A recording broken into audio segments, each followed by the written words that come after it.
Olá, oitavo ano, aqui é o professor Davi e hoje nós faremos a correção e explicação do conteúdo e das atividades da semana 2. Se você quer ter acesso apenas à correção das atividades, basta clicar no card que vai aparecer aqui acima agora e lá tem apenas a correção das atividades desta semana. Vamos então à explicação do conteúdo.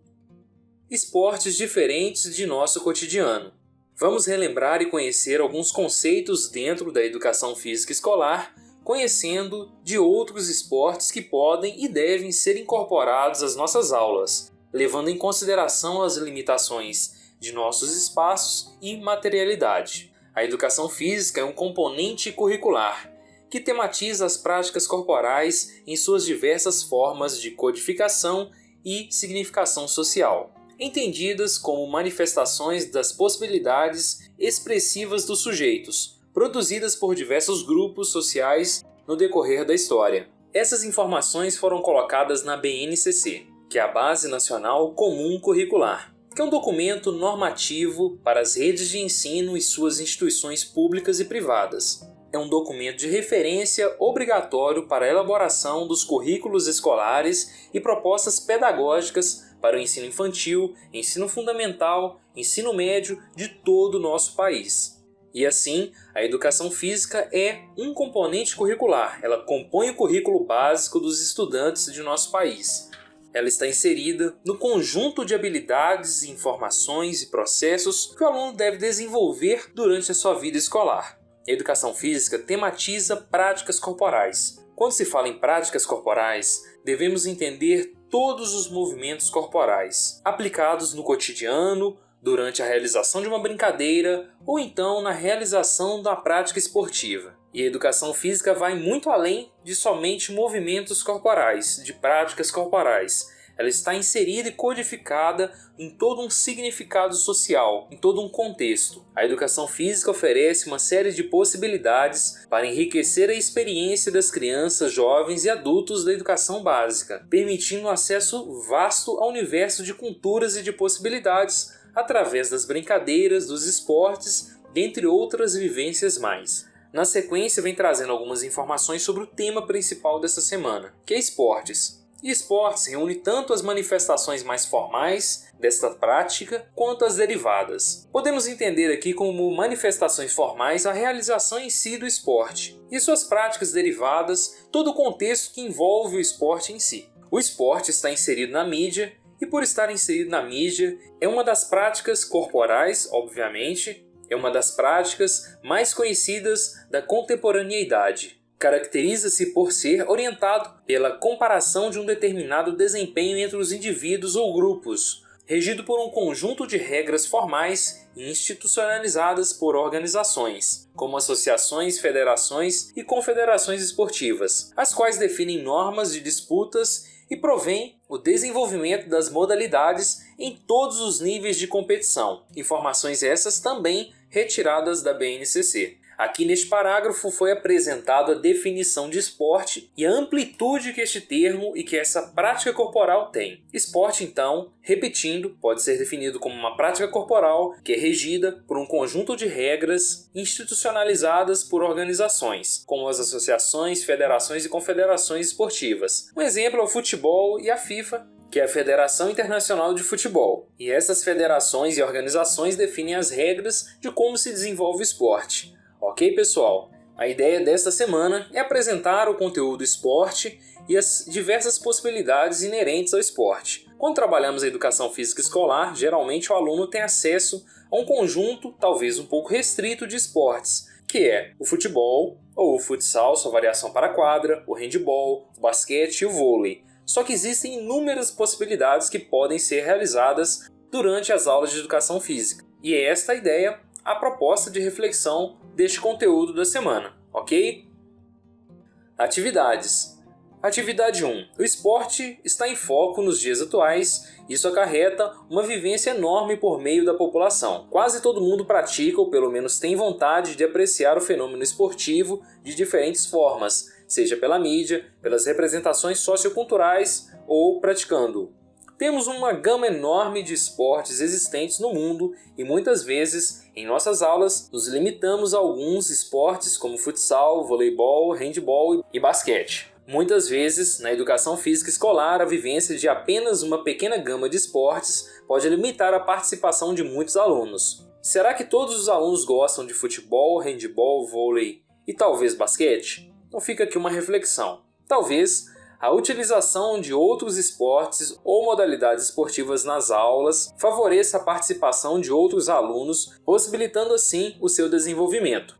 Responda as perguntas abaixo, levando em consideração a educação física na sua visão. Então vamos às possibilidades de resposta para estas questões.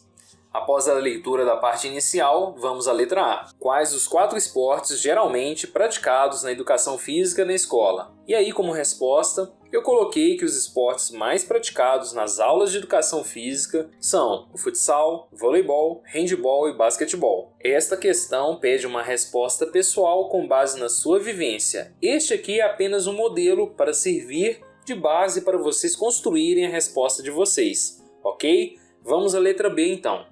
Letra B. Em sua opinião, por que se realizam muitas vezes apenas alguns esportes em suas aulas? Acredito que seja pelo fato de serem esportes pré-estabelecidos e de conhecimento geral. Então, a realização não precisa de muitos ensinamentos, sendo cômodo para o professor e alunos, e devido a limitações de espaço físico e materiais para a realização de outros esportes. O que eu quis dizer aqui, pessoal? Basicamente, tem alguns esportes que já estão pré-estabelecidos, então o desenvolvimento dos mesmos fica mais fácil. Por exemplo, quando se fala em handball, você já tem uma ideia na cabeça. Agora, quando a gente fala sobre frisbee, que já foi trabalhado algumas vezes aqui no PET, a ideia já não é tão clara quanto a do handball ou do basquete ou de outros esportes. Tá certo? Esse entendimento que eu quero que vocês tenham nesta questão aqui para produzir e construir a resposta de vocês. Letra C. Quais esportes diferentes dos mais comuns você conhece em suas aulas? Quais esportes diferentes dos mais comuns você conheceu em suas aulas? E aí eu coloquei também uma resposta pessoal. Coloquei o beisebol, que foi feito de forma adaptada, o coferbol, o badminton, o frisbee, o hóquei, dentre outras possibilidades. Aqui também é uma resposta pessoal. Na letra D, qual esporte você gostaria de praticar em suas aulas? E aí, eu coloquei que eu gostaria de praticar o badminton. Letra E. Quando o professor proporciona uma atividade diferente, como sua turma reage? Por qual motivo? Coloquei que minha turma é bem receptiva a novas atividades. No geral, gostam de novidade e interagem bem às propostas do professor. Aqui também apenas uma possibilidade de resposta, porque é uma questão que exige uma resposta muito pessoal, que é com base na sua vivência, tá certo? Na sequência, atividade 2. Observe a charge e, a seguir, responda. Então aqui nessa charge temos um contexto que um dos alunos não sabe jogar muito bem e o outro é muito habilidoso. E assim ele não consegue interagir perfeitamente, ou dentro do mínimo possível, para jogar o futsal ou o futebol que está sendo realizado ali. E por último ele desiste então e vai jogar um jogo parecido com a dama, que é chamado aqui de gamão. E a personagem fala: mas Flaquito, desde quando você prefere jogar gamão? E ele é apreensivo com esse contexto e com essa situação. Após então fazer a análise da charge, a gente vai responder aqui, colocar as possibilidades de resposta para essas questões, que em sua grande maioria são questões que exigem respostas pessoais. Vamos às possibilidades de resposta. Letra A. Qual sua atitude diante de um colega de classe que não sabe jogar muito bem um determinado esporte? E eu coloquei uma possibilidade de resposta para esta questão. Eu procuro ajudar este aluno, ensinando o que sei para que ele possa participar das atividades interagindo com todos, não ficando restrito a poucas atividades, como é o caso da tirinha que foi colocada logo acima para a gente, Então aqui é uma resposta que você deve colocar dentro do seu contexto e das suas possibilidades, se você ajuda ou não os colegas, ok? E quais as suas atitudes diante de um contexto parecido. Vamos à letra B. Será que existe exclusão dos alunos que não gostam de futebol nas aulas de educação física de sua turma? Aqui é uma resposta pessoal novamente, E é com base na sua vivência eu coloquei uma possibilidade aqui. Sim, os alunos que não gostam de futebol são excluídos, de uma forma ou de outra. Nos dias em que o professor trabalha o futebol, mesmo o professor se empenhando para realizar o futebol de forma que todos possam participar, alguns alunos ainda são excluídos durante a realização das aulas. Aqui apenas uma possibilidade de resposta, ok? Letra C.